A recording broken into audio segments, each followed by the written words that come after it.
जय श्री कृष्ण साथियों, एक बार फिर गीताधाम गुरुकुल ऑनलाइन क्लासेज में आप सभी का स्वागत है।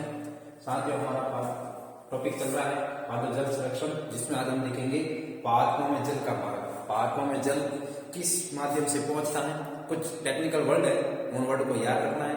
और ये टॉपिक आपके इम्पोर्टेंट भी है। हो सकता है कि एग्जाम में 2 या 3 नंबर के क्वेश्चन पूछा भी जा सके कि पादपों में जल मार्ग के विभिन्न प्रकारों को समझाइए, तो उनको हमें आज देखना है। तो इसमें देखते हैं क्या है कि जल का मूल रोम से जाइलम तक का प्रवाह। ठीक है, जल है जो मूल रोम, जैसे कि ये पौधा है, ठीक है, ये हमारा पौधा है, ये जमीन के अंदर ये जड़ है। इन जड़ों को छोटे छोटे छोटे छोटे रोम होते हैं, जिनको बोलते हैं मूल रोम। जैसे हमारे शरीर के ऊपर छोटे छोटे बाल निकलते हैं ना, ये, ठीक है, ये, ठीक है, ये हमारे क्या काम करते हैं कि जब गर्मियों के दिनों में जब पसीना होता है तो इनके जो ये जहाँ रोम है, यहाँ से जो छिद्र है उन छिद्रों से जो अपशिष्ट जल है वो पसीने के रूप में शरीर से बाहर निकलता है। पसीना आना भी शरीर के संतुलन के लिए बहुत जरूरी है। शरीर का पूर्ण संतुलन बनाए रखने के लिए गर्मियों के समय में जो पसीना आता है वो हमारे शरीर के संतुलन के लिए उचित है, क्योंकि हम जितना जल उपयोग में लेते हैं उसमें कई सारा जल है जो हमारे शरीर के विभिन्न जैविक क्रियाओं में खर्च होता है। उसमें से बाकी का जल जो है यूरिन बन जाता है, और कुछ जल है वो त्वचा के अंदर उपस्थित अपशिष्ट पदार्थों को अपने साथ डिजोल्व करते हुए इन रोमों के द्वारा बाहर की ओर निकलता है। तो ऐसे की ऐसे रोम है वो इन जड़ों के ऊपर होते हैं। तो इन मूल रोमों के द्वारा क्या होता है कि जमीन के अंदर से जल को अपनी ओर खींचा जाता है। ये भी हमने पिछले क्लास में पढ़ा था कैसे खींचा जाता है कि पेड़ों के ऊपर जो पत्तियां हैं, ये पत्तियां, इन पत्तियों के ऊपर जो वाष्पोत्सर्जन की क्रिया होती है, ये वाष्पोत्सर्जन की क्रिया, इन वाष्पोत्सर्जन की क्रिया के फलस्वरूप जल की हानि होती है। क्या होती है? जल की हानि होती है। और जब जल की हानि होती है तो यहाँ पर इन पादप पत्तियों की जो सिराएं है, ये सिराएं, ठीक है, ये सिराएं, ठीक है, ये सिराएं, ये सिराएं, इन सिराओं, ये सिराएं ऐसे भी होती है, देखो ऐसे भी, ठीक है, पत्ती की संरचना देखेंगे ना, ठीक है, ये ऐसे सिराएं होती है। तो इन सिराओं के अंदर खिंचाव उत्पन्न हो जाता है। वो खिंचाव उत्पन्न होता है तो ऋणात्मक प्रवृत्ति जागृत होती है, और ऋणात्मक प्रवृत्ति को इन खिंचाव के अंदर जो जल की हानि हुई है, उस जल की हानि को पूर्ण करने के लिए ये पत्तियां, ठीक है, ये खिंचाव इस पौधे की जड़ों के द्वारा मूल रोमों से जल को अंदर की ओर खींचता है। और इस खिंचाव की पूर्ति को पूर्ण करने के लिए ये जड़ें हैं, ये मूल रोम से ऊपर की ओर जल को खींचती है, और जिसके फलस्वरूप ये जल है वो ऊपर की ओर चढ़ता है, जैसे कि केशिका के द्वारा। ठीक है, जब बरसात के दिनों में कृषि क्षेत्र के अंदर किसान द्वारा जो हल जोता जाता है, तब हम देखते हैं कि किसान क्या करता है कि जमीन को ऐसे ऊपर नीचे करता है, करते हैं ना, ऐसा नहीं, वो जमीन को पोली बनाना होता है। कारण कि जमीन के अंदर मिट्टी की पृष्ठ परत के नीचे जो केशिकाएं जुड़ी है, उन केशिकाओं के अंदर जो जल है, वो जल उस समय जिस फसल का उत्पादन किया जाना हो, जिस फसल की बुआई की जानी हो, उस बुआई में वो केशिकाएं काम आ सके, जिस उसके फलस्वरूप ये किसान खेत में जमीन को पोले बना रहा है। ये सेम टू सेम मूल रोम से जल ऊपर की ओर प्रवेश करता है। तो अपन इसमें लिख सकते हैं जल का मूल रोम से जाइलम तक का प्रवाह, ठीक है, जल का मूल रोम से, जल का मूल रोम से जाइलम तक का प्रवाह, जाइलम तक का प्रवाह, मूल रोम से जाइलम तक का प्रवाह पार्श्व प्रवाह कहलाता है। क्या कहलाता है? पार्श्व प्रवाह। प्रवाह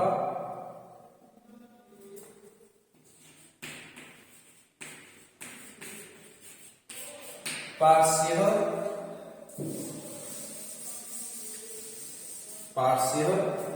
प्रभाव कहलाता है। पार्श्व प्रभाव कहलाता है। ठीक है, अब यह प्रवाह 3 प्रकार से होता है। ठीक है, तो यह प्रवाह 3 पद से होता है। जो ये प्रवाह है, यह प्रवाह 3 पद से होता है। तो तीनों पद के नाम याद होने चाहिए। सबसे पहले आपका ये काम है, आपको तीनों पदों के नाम में याद होने चाहिए। इंग्लिश में याद करें तो सिंपल से हैं, ठीक है, एपोप्लास्ट, सिम्प्लास्ट और रसधान्य पद। तो आप सीधा लिख सकते हो पहले एपोप्लास्ट,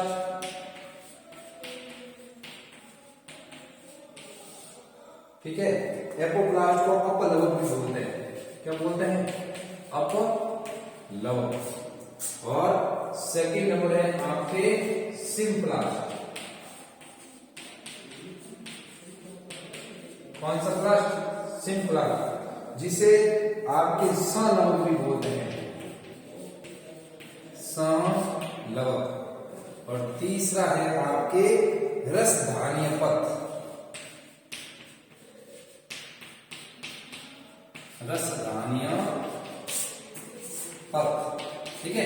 तो ये तीन पद हैं, इनके बारे में एग्जाम को क्वेश्चन भी आपके सामने पुटअप किया जा सकता है कि जल प्रवाह के तीनों पदों को विस्तार से समझाइए। तो उस समय आपको एपोप्लास्ट, सिम्प्लास्ट और रसधान्य पद के बारे में बताना होता है। तो पहली बात करें एपोप्लास्ट की।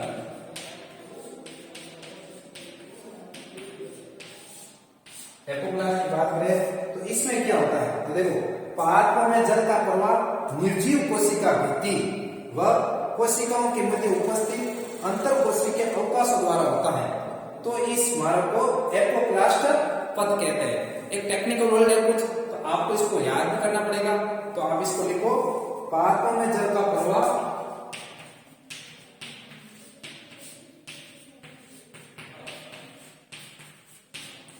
पात्रों में जल का प्रवाह निर्जीव, जल का प्रवाह निर्जीव कोशिका भित्ति, किन किन के मध्य? निर्जीव कोशिका भित्ति, निर्जीव कोशिका भित्ति व कोशिकाओं के मध्य, निर्जीव कोशिका भित्ति व कोशिकाओं के मध्य, कोशिकाओं के मध्य उपस्थित, कोशिकाओं के मध्य उपस्थित अंतर कोशिकीय अवकाशों, अंतर कोशिकीय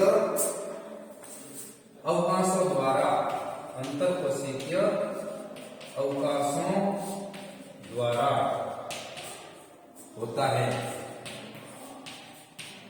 अंतर कोशिकीय अवकाशों द्वारा होता है। इस मार्ग को एपोप्लास्ट पद कहते हैं। इस मार्ग को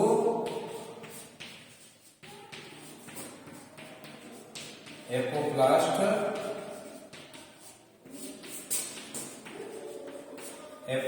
पद कहते हैं,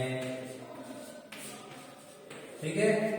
तो सीधी सी बात है कि जब एपोप्लास्ट पद की बात पूछे तब आपको ये बात याद रखनी है कि जो जल का प्रवाह है वो निर्जीव कोशिका भित्ति व कोशिकाओं के मध्य उपस्थित जो अंतर कोशिकीय अवकाश है, अंतर कोशिकीय अवकाश मतलब है जैसे ये कोशिका भित्ति है, ये कोशिका भित्ति, ये कोशिका, इनके बीच की जो ये ना, यहाँ पर कुछ ऐसी खाली जगह पाई जाती है, इन खाली जगहों से जल है आगे की ओर बढ़ता है। और निर्जीव कोशिका भित्ति, तो सीधी सी बात है, जब कोशिका भित्ति होती है वो निर्जीव है, मतलब वो किसी रूप में ग्रोथ नहीं करेगी, जहां है वही की वही संरचना उसकी बनी रहेगी। तो उस निर्जीव कोशिका भित्ति के बीच में से होते हुए जो अंतर कोशिकीय अवकाश है वहां से जल आगे की ओर बढ़ता है। तो उसे क्या कहा जाता है? एपोप्लास्ट पद। उस मार्ग को कहा जाता है एपोप्लास्ट पद। एग्जामिनेशन पूछा जा सकता है आपको, ठीक है, 1 नंबर के क्वेश्चन पूछा जा सकता है कि जब जल का प्रवाह निर्जीव कोशिका भित्ति व कोशिका के मध्य उपस्थित अंतर कोशिकीय अवकाश से होता है तब इस मार्ग को क्या कहा जाता है? उस मार्ग को एपोप्लास्ट या हिंदी में लिखे तो अपलवक मार्ग कहा जाता है, ठीक है। तो ये आपके इस एपोप्लास्ट के बारे में हो गया, ठीक है बेटा। फिर सेकंड लिखेंगे, पढ़ेंगे अपन सिम्प्लास्ट पर।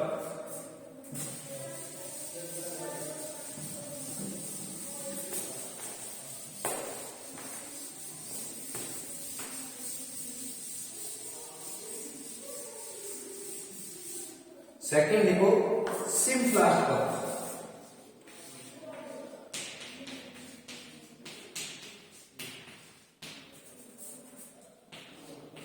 सिम्प्लास्ट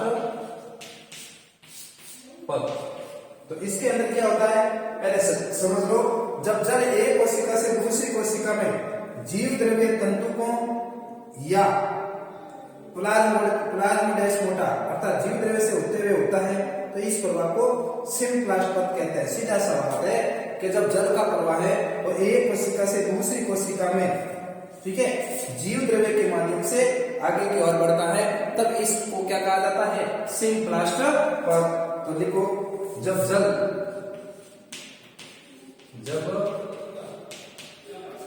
का प्रवाह, जैसे जब जल का प्रवाह एक कोशिका से, जब जल का प्रवाह एक कोशिका से दूसरी कोशिका में, एक कोशिका से दूसरी कोशिका में,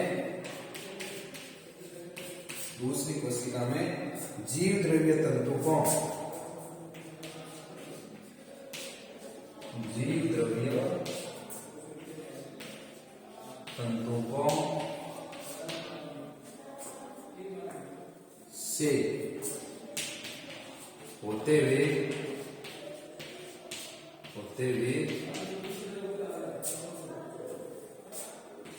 आगे बढ़ता है, होते हुए आगे बढ़ता है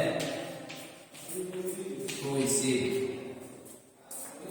तो इस पद को क्या कहा जाता है, सिम्प्लास्ट। क्या कहा जाता है, सिम्प्लास्ट पद।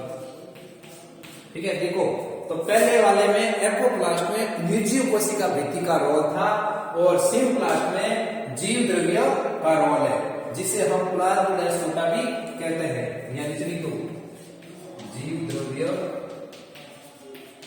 को प्लाज्मोडेस्माटा, प्लाज्मोडेस्माटा,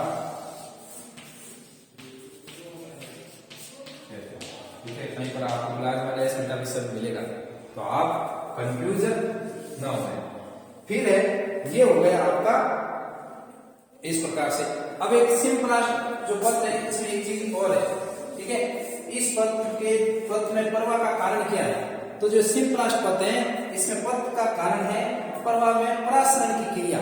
मैंने आपको छुट्टियों के अंदर शुरुआती चरण में पढ़ाया था उस समय परासरण और अवसरण। अगर आपने उस चीज को नोट किया वीडियो के द्वारा तो आप बाकायदा उसको देख सकते हैं कि परासरण की क्रिया के बारे में मैंने आपको पूरा बताया था, किस प्रकार से परासरण की क्रिया होती है, बाहर की वस्तु अंदर की ओर जो लिक्विड है वो कैसे अंदर की ओर प्रवेश करता है। इसमें आप देख सकते हो यह प्रवाह परासरण की क्रिया द्वारा होता है, इसमें ऊर्जा की आवश्यकता होती है, इसे सजीव पद भी कहते हैं। तो यहाँ देख सकते हो नोट लगा के सिम्प्लास्ट